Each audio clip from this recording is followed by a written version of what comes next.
ሄርሜላ ግን ማለት ነው እግዚአብሔርን ሄርሜላ አንቺ እንደ ሴት ብትሞቺ ይሻልሻል።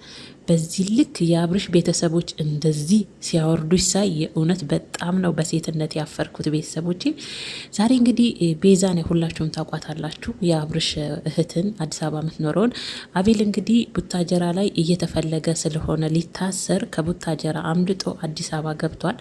ቤዛ ዛሬ አቤልን አግኝታው አውርታው ነበር፣ ስለ አብርሽም ስላለው ነገርም ስለዛች ርካሽ ሴትም ጭምር። እኔ ብዙ በአብርሽ ህይወት ውስጥ ብዙ ሴቶች መጥተው ትንሽ ጊዜ ተንጨርጭረው ይሄዳሉ። የዚች ደግሞ የሚገርም ነው። ሙጥኝ ያለችበት ሄርሜላ የምትባል ሴትም ዋጋዋን ታገኛለች። እምቢ ካለች እሷንም እናሳስራታለን። በዚህ ንክ የአባቱንና የቤተሰቡን ክብር ያወረደ ልጅ ሆኗል አብርሽ።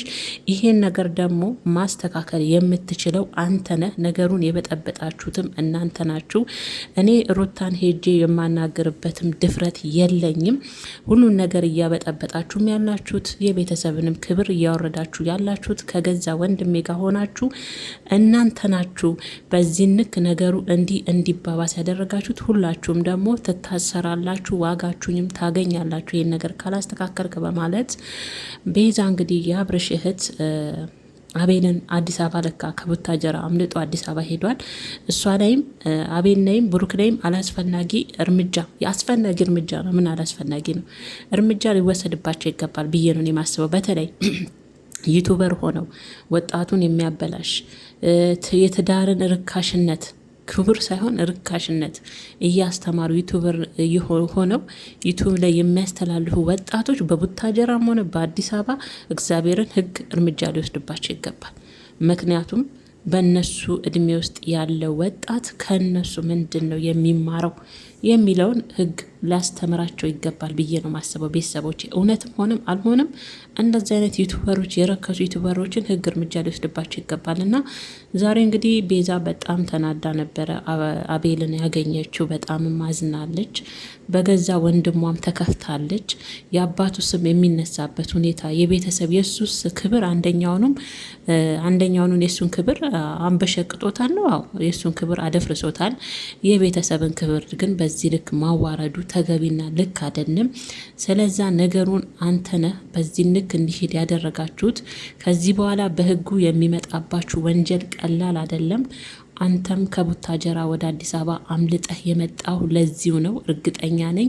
ስለዛ አሁኑ ነው በፍጥነት ነገሩን ታስተካክላላችሁ አታስተካክሉም ወይ በማለት ቤዛ እንግዲህ አብርሽ እህት አቤል ላይ ተናዳበትም ተቆጥታውን በጣም ተናዳ ነበር እንትን ስትል የነበረው። በዚህ አጋጣሚ አቤል እባብ እኮ ነው።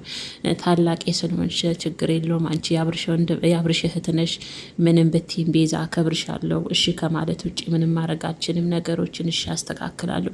ምን አይነት የተቅለሰለሰ እባብ ነው ግን ይህ አቤል የሚባል ልጅ?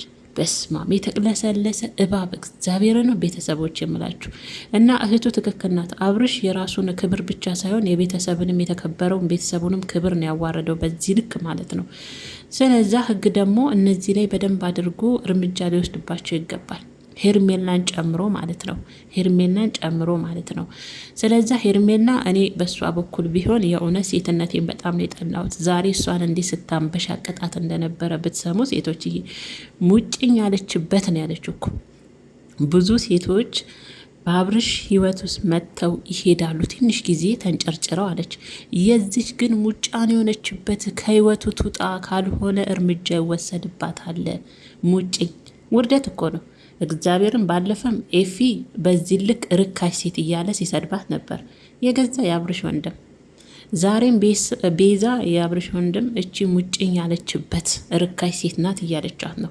ዋጋዋን ታገኛለች ከአብርሽ ህይወት ፈጥና ካልወጣች እያለች ነው። አስቡ እንግዲህ ከዚህ የበለጠ ውርደት አለ ቤተሰቦቼ? የእውነት ያሳፍራል። ሄርሜላ እኔ አንቺን ብሆን ማለት ነው ከቤትም አልወጣም፣ እንኳን ሚዲያ ላይ አፍጥጬ ልወጣ ማለት ነው። እግዚአብሔርን በዚህ ልክ ቤተሰቦቹ ከጠሉሽ፣ በዚህ ልክ እንኳን ተመልካች ታይና የገዛ ቤተሰቦቹ በዚህ ልክ ርካሽነትሽን ከነገሩሽ እንደው ምን አይነት አይምሮ ቢኖርሽ ነው? ምን አይነት ፈጣጣ ብትሆኝ ነው? በነገራችን ላይ አሁን አቤል ላይም ሄርሜላ ላይም ብሩክ ላይም የሚወሰደው እርምጃ የእውነት ተመልካች በጣም ተጽዕኖ እየፈጠረ ነው፣ ሚዲያው ላይ ማለት ነው። ይታሰሩልን፣ ለትውልድ ምን እያስተማሩ ነው? ትዳርን የሆነ ቃቃ ጨዋታ የረከሰ ትዳር ማለት ዝሙት አይነት ነገር እንደሆነ ነው ሚዲያ ላይ እያስተማሩ